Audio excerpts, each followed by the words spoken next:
Mediasi kasus investasi bodong di Pengadilan Negeri PN Pematang Siantar, Sumatera Utara berakhir ricuh. Puluhan korban mengamuk karena tidak puas mendengar penjelasan hakim pengadilan.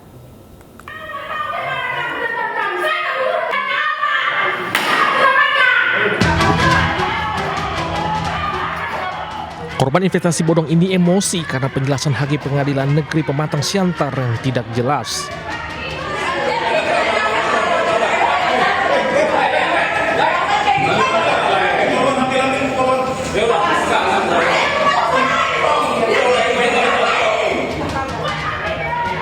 Korban investasi bodong yang sudah berjuang 10 tahun terakhir merasa tak dihargai karena diminta hakim mencari sendiri aset terpidana. Sebelumnya korban investasi bodong ini meminta pengadilan mengeksekusi aset kejayaan 8 terpidana sesuai keputusan Mahkamah Agung. Namun pengadilan menolak karena korban investasi bodong sebagai penggugat belum membayar administrasi dan daftar aset terpidana yang akan dieksekusi. Korban investasi bodong ini sudah kehilangan tabungan dalam bentuk koperasi hingga ratusan juta rupiah. Kami disuruh lagi sama ketua pengadilan untuk mencari harta-harta 8 oknum yang harus membayar uang kami. Apa mungkin? Kasus ini sudah 10 tahun yang lalu. Pastinya harta-harta si penipu ini pastinya sudah dijual atau dipindahkan ke atas nama orang lain. Korban investasi bodong menuntut pengembalian uang 4,2 miliar rupiah karena koperasi Swadharma BNI Pematang Siantar tutup. Mereka meminta pengadilan mengeksekusi 4 bidang tanah milik tergugat. Dari Pematang Siantar, Sumatera Utara, Dharma Setiawan melaporkan. Pemirsa, selebgram transpuan Isa Zega menjalani sidang perdana di Pengadilan Negeri Kapanjen atas kasus pencemaran nama baik pengusaha Sandi Purnamasari. Isa Zega dituntut hukuman 6 tahun penjara.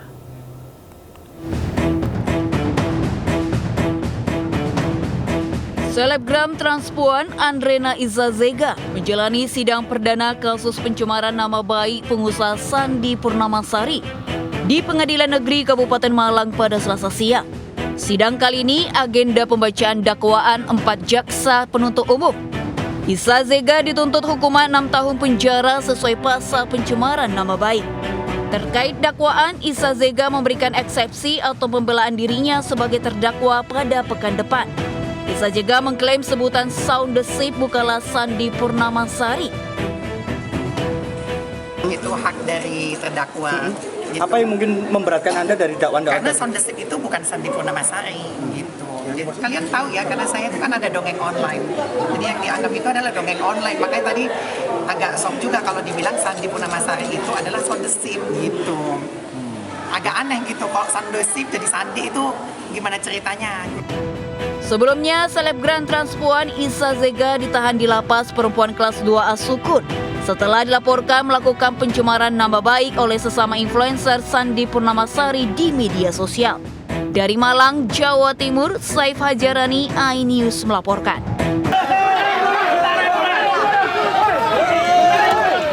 Warga mencoba menghalau petugas yang akan mengeksekusi rumah mereka di Jalan Satria 1, Komplek Rumah Sakit Soeharto Herjan, Jelambar, Grogol, Jakarta Barat. Namun polisi terus mendesak mundur warga yang mencoba menghalau petugas eksekusi. Warga pun terdesak mundur.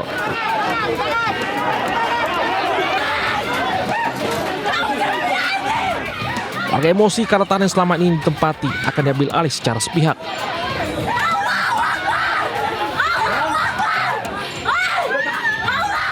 Warga mengaku tanah seluas 4 hektar masih dalam proses hukum di Polres Jakarta Barat.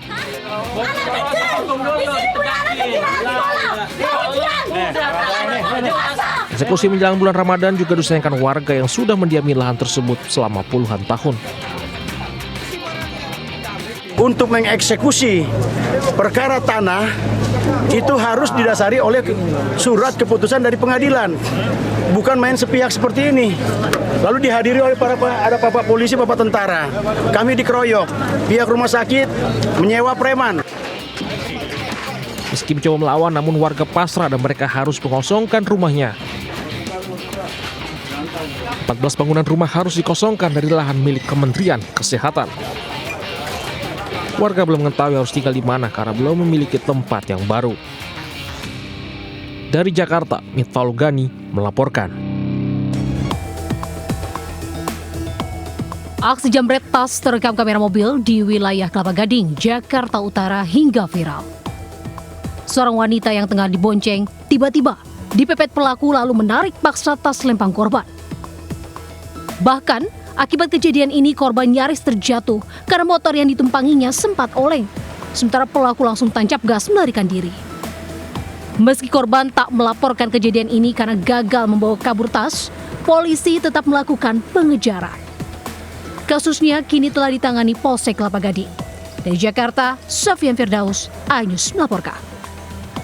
Kita awali informasi pertama pemirsa, 1 dari 4 pelaku curanmor nekat melepaskan tembakan saat dikejar petugas keamanan kompleks di Tangerang, Banten. Aksi pencurian dilakukan siang hari saat suasana masih ramai. Tutup aja. Ntar dulu, rekam ini aja panjang dulu. 2 petugas keamanan berlarian menutup pintu pagar guna mencegah pelaku pencuri motor kabur di perumahan Bumi Mas Raya, Tangerang. Namun dari rekaman CCTV terlihat 1 dari 4 pelaku mengeluarkan senjata api dan sempat tembakan ke udara. Bahkan pelaku yang dikejar sempat mengarahkan senjata apinya ke petugas keamanan, namun tidak ditembakkan. Akibat kejadian ini seorang petugas keamanan terluka pada bagian kaki akibat terjatuh. Keempat pelaku sempat mengincar motor yang terparkir di jalan, namun keburu terpergok warga hingga dilakukan pengejaran. Itu kemarin kan waktu saya jaga di depan kebetulan ada 2 orang temen, ada orang lewat kasih kabar ada orang pakai motor beat. Udah terus saya langsung tutup berdua sama temen, dia langsung nodong ke pistol, langsung saya lari. Warga mengaku tidak mengenali wajah keempat pelaku yang menggunakan masker, namun 2 orang pelaku yang diboncengi terlihat membekali diri dengan senjata api. Dari Tangerang, Banten, Sukron, iNews melaporkan. Pencurian motor babak belur usai tertangkap tangan beraksi di kawasan Durensawit, Jakarta Timur. Pelaku sempat lari ke atap rumah dan sembunyi di balik pintu warga.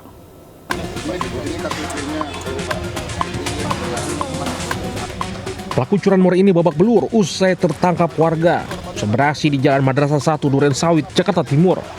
Pelaku terpegok saat mencongkel kunci kotak motor hingga panik kabur ke atap rumah. Aksi pelaku tergolong nekat karena dilakukan seorang diri saat siang bolong. Untuk kepentingan penyelidikan, pelaku dibawa ke Mapolsek Durensawit. Saya ngeliat, saya kira habitunya kecelakaan. Nah terus saya lihat ke Paris Konveksi, tentunya habis itu dia larinya lewat situ di plafon. Nah terus habis itu warga pada nyariin kagak ada, tentunya malah ngumpetnya di belakang pintu. Itu saya gencet. Warga mengaku jika aksi curanmor di wilayahnya sangat merusakkan, harap polisi bisa rutin lakukan patroli. Dari Jakarta, Rio Manik melaporkan. Pemirsa, buron selama 2 bulan pelaku pelecehan remaja 15 tahun ditangkap polisi di Pandeglang, Banten. Pelaku ditangkap di tempat kerjanya tanpa perlawanan.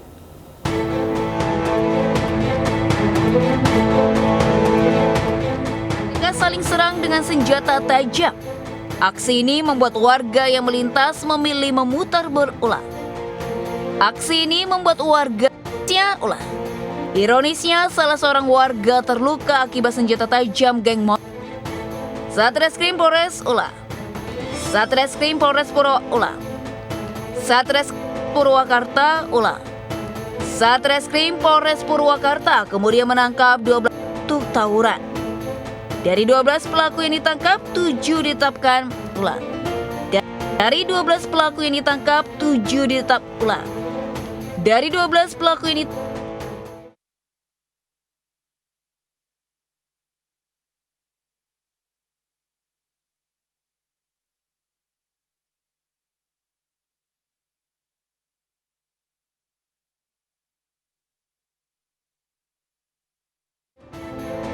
ditangkap, 7 ditetapkan ulang. Dari 12 pelaku yang ditangkap, 7 ditetapkan tersangka. polisi di Polres Purwakarta. Mereka dijerat undang-undang ular. Usai kericuhan yang menyebabkan kebakaran rumah sekaligus lapak warga, 11 pelaku ditangkap dari kawasan Sukmajaya, Depok, Jawa Barat. Kejadian itu diduga buntut perebutan lahan.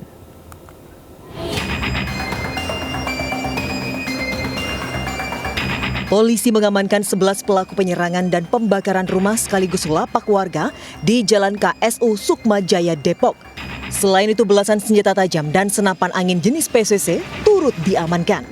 Sebelumnya, sekelompok warga terekam video amatir membawa bambu runcing dan sempat terlibat cekcok dengan pria bertopi. Akibat kejadian ini, hingga terjadi pembakaran rumah sekaligus lapak dagang milik warga. Diduga kejadian ini akibat pertikaian kedua kelompok terkait hunian atau tempat tinggal kereta di wilayah tersebut. Bahwa kebakaran yang terjadi di jalan itu dilakukan oleh para tersangka untuk menghalau masyarakat, menyerang mereka. Jadi para tersangka membakar sofa dan spring bed di jalan dengan menuangkan minyak. Meski tidak ada korban jiwa, namun polisi menjerat para pelaku dengan undang-undang darurat dengan ancaman hukuman 12 tahun penjara. Dari Depok, Jawa Barat, Iung Rizky Anyus melaporkan. Seorang nenek hanyut terseret banjir luapan Sungai Lamong di Gresik, Jawa Timur. Sementara banjir di Bekasi, warga dievakuasi perahu karet.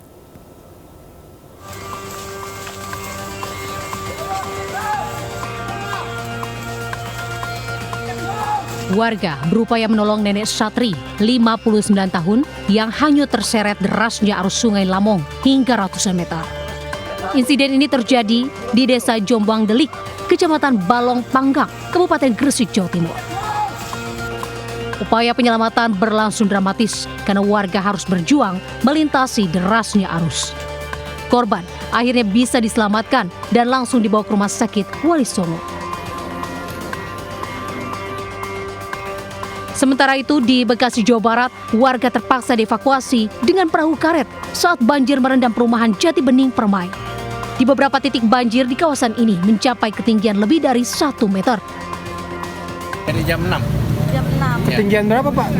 Ya. Ketinggian berapa Pak langsung? Sudah hampir 2 meter ya? 2 meter. Pak, ini faktornya apa Pak? Hujan deras saja atau drainasenya atau apa? Sampai hujan deras sama drainase. Drainase. Ya. Drainase yang buruk menyebabkan aliran air dari hulu Kali Cakung tidak mengalir maksimal ke hilir yang berada di bawah tol Jati Bening. Warga pun berharap ada solusi dari Pemkot Bekasi agar banjir tidak terus terulang. Tim Liputan iNews melaporkan. Sementara banjir bandang menerjang sejumlah desa di Kabupaten Bojonegoro, Jawa Timur.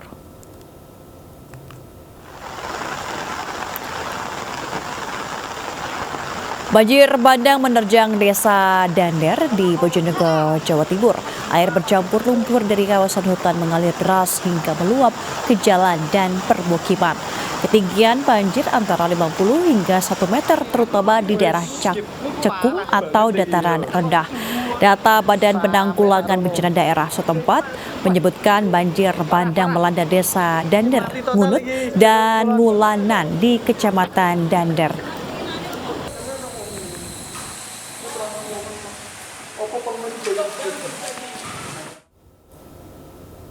Pemirsa, petugas damkar menjebol tembok rumah untuk mengevakuasi ular piton sepanjang 2,5 meter di Tuban, Jawa Timur. Kemunculan hewan melata ini bukan pertama kali kian resahkan warga.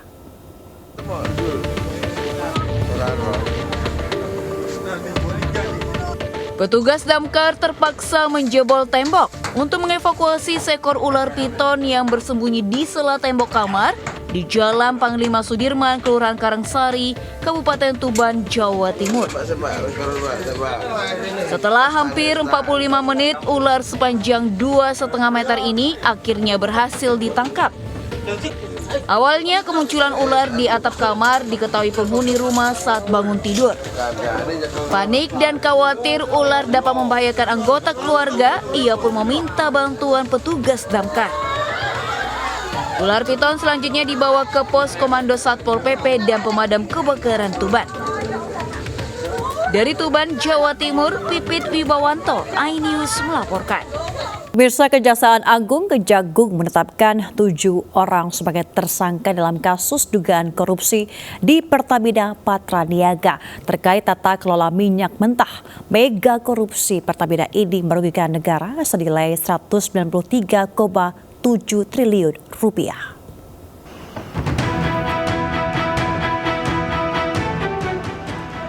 Penyidik Kejaksaan Agung menggeledah rumah mewah milik pengusaha minyak Muhammad Riza Khalid di Kebayoran, Jakarta Selatan.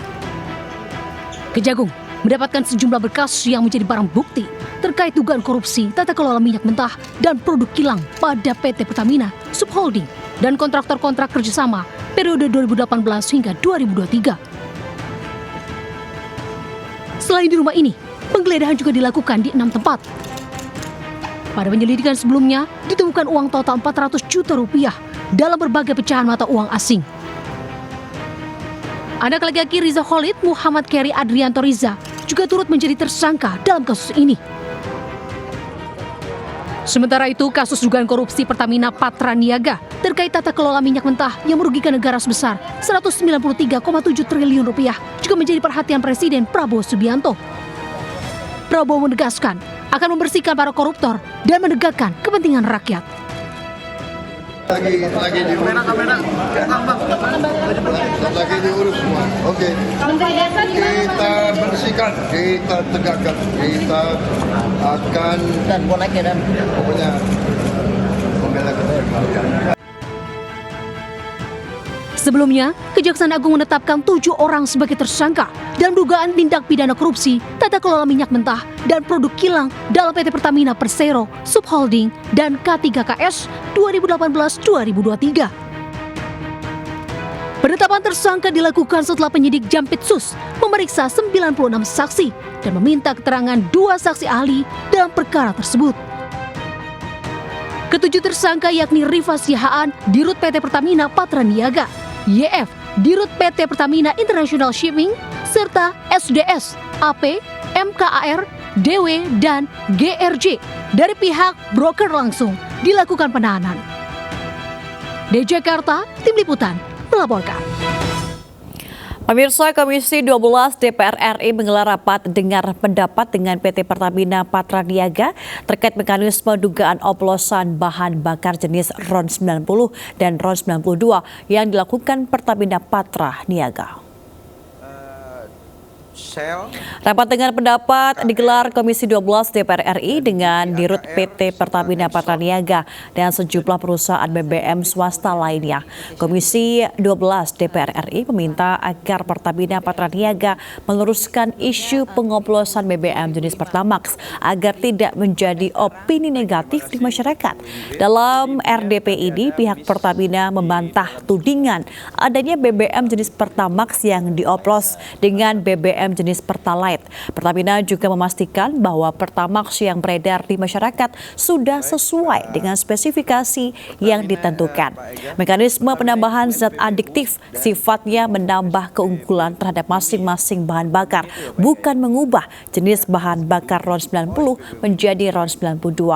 Pihak Pertamina pun menjamin kualitas BBM yang beredar di SPBU.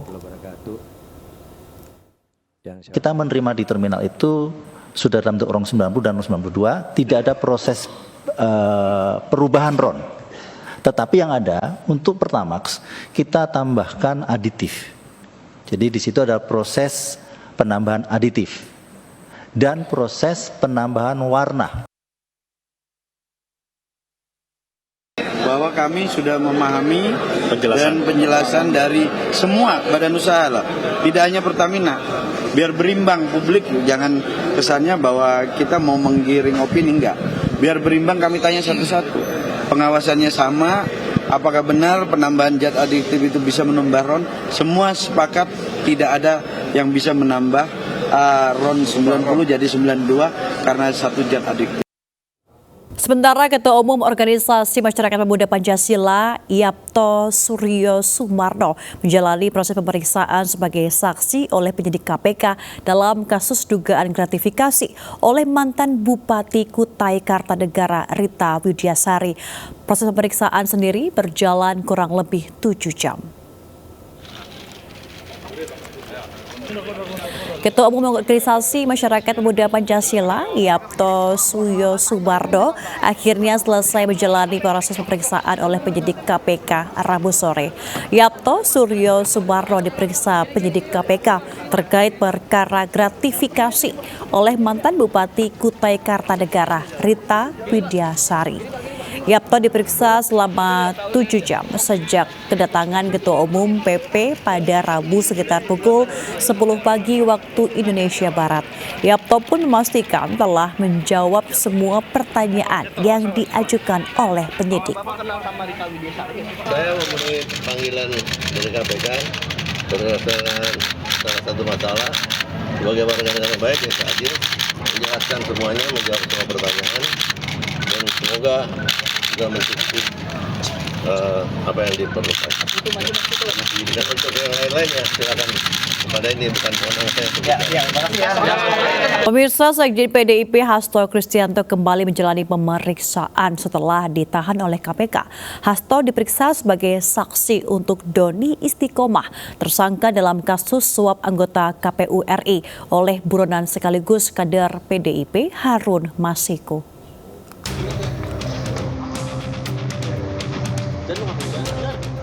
Usai ditahan oleh Komisi Pemberantasan Korupsi (KPK) pada 20 Februari 2025 lalu, Sekjen PDIP Hasto Kristianto kembali menjalani pemeriksaan di gedung KPK Rabu.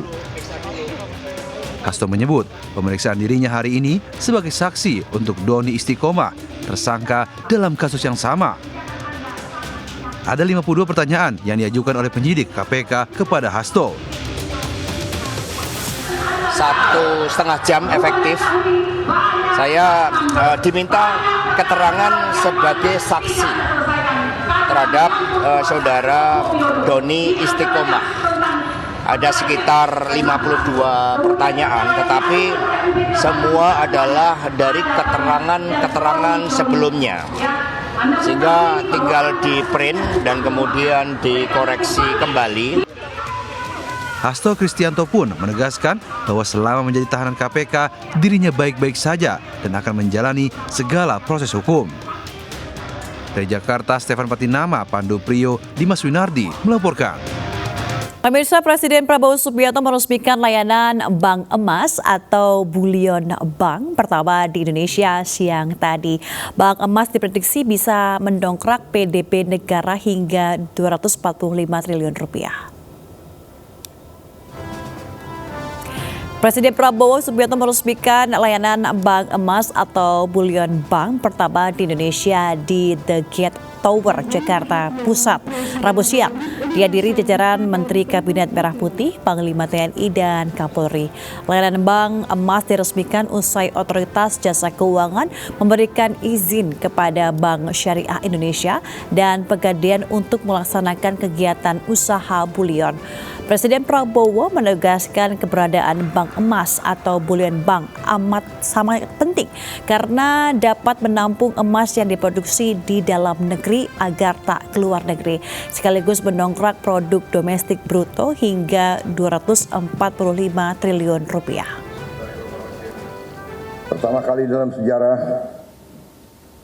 bangsa Indonesia yang punya cadangan emas ke-6 terbesar di dunia, untuk pertama kalinya akan memiliki bank emas.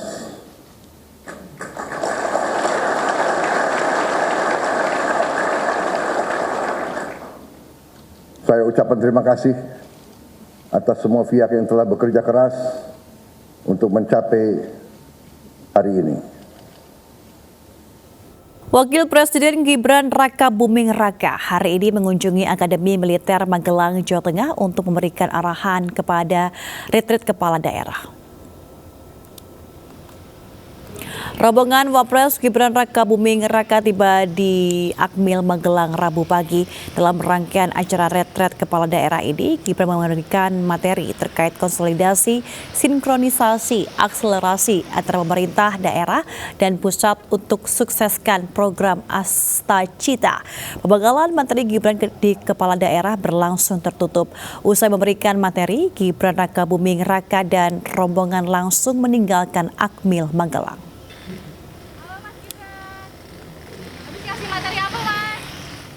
Wakil Gubernur Rano Karno membuka acara Jakarta Job Fair Gelombang 1 di Jakarta Timur. Penyelenggaraan acara merupakan langkah awal menepati janji kampanye menyediakan lowongan kerja layak bagi masyarakat Jakarta.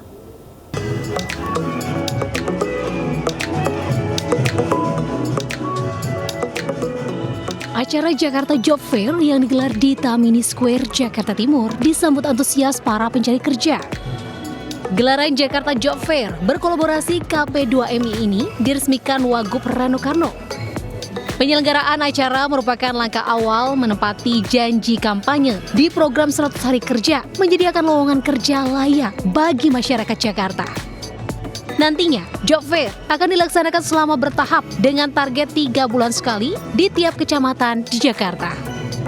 Dalam pelaksanaannya, ke depannya, Job Fair juga akan bekerja sama dengan berbagai lembaga tenaga kerja untuk memberikan pelatihan skill hingga bahasa kepada masyarakat agar mumpuni di industri internasional.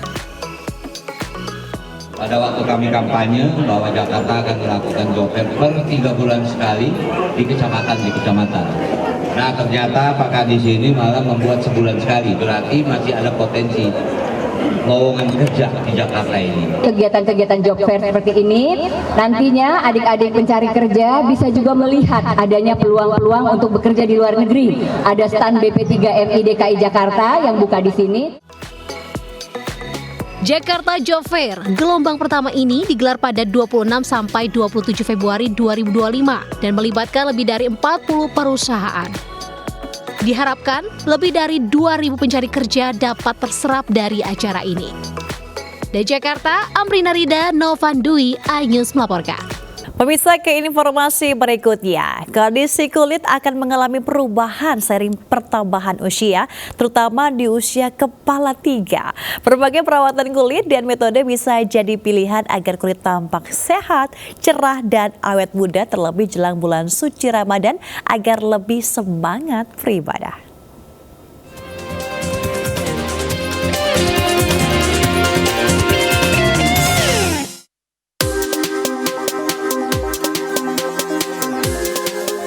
Padatnya rutinitas dan polusi udara yang kian meningkat, perawatan wajah menjadi bagian penting yang harus diperhatikan. Nah pemirsa, menjaga penampilan tentunya itu adalah hal yang penting untuk menunjang percaya diri kita dalam beraktivitas sehari-hari. Ada treatment yang lagi viral dan tentunya recommended nih untuk kalian. Penasaran? Ikutin saya ya. Sebelum menjalani treatment yang dipilih, pengunjung akan mengisi data untuk rekam medis. Selanjutnya, pengunjung akan konsultasi dokter untuk pilihan treatment yang tepat menyesuaikan jenis kulit dan permasalahan yang dikeluhkan. Treatment dimulai dengan mesin analisa kulit, lalu konsultasi dokter. Nah, untuk treatment yang akan saya jalani saat ini adalah facial chromosome dan pro yellow laser. Dengan keunggulannya yang minim rasa sakit namun hasil maksimal. Udah aku cek kayaknya kakak cocok di treatment facial chromosome. Jadi itu keunggulannya itu facialnya nggak terlalu sakit. Karena itu kayak di vakum sambil ngeluarin serum tuh kak. Dan brand-brandnya itu kita ambil dari USA untuk mengecilkan pori-pori kakak, mencerahkan wajah kakak. Mengawali treatment facial chromosome, wajah dibersihkan dengan pijatan ringan, lalu pembersihan komedo dan angkat sel kulit mati dengan silk peel. Mesin sejenis vakum, lalu dinetralisir dengan gel untuk mencegah bekas kemerahan dengan stem cell mask. Selanjutnya, Pro Yellow Laser akan ditangani langsung oleh dokter. Ada 2 tahap nih. Yang pertama, laser scanning, yakni tembakan sinar laser utama ke titik-titik objek. Dilanjutkan dengan tahap kedua, laser toning untuk pemantapan tindakan pertama. Uniknya laser ini tanpa anestesi loh. Rangkaian treatment ditutup dengan pemberian serum, vitamin C, serum mata, dan pelembab wajah serta bibir, lalu diberi moisturizer. Ya pemirsa, selesai sudah nih rangkaian treatment saya mulai dari facial kromosom, lalu pro yellow laser.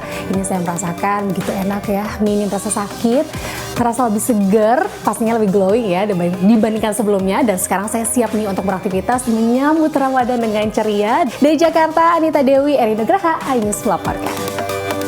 Pemirsa, sebuah wahana bermain dibuka di salah satu mall kawasan Serpong, Tangerang, Banten. Wahana ini mengajak anak dan orang tua bermain sekaligus membangun bonding.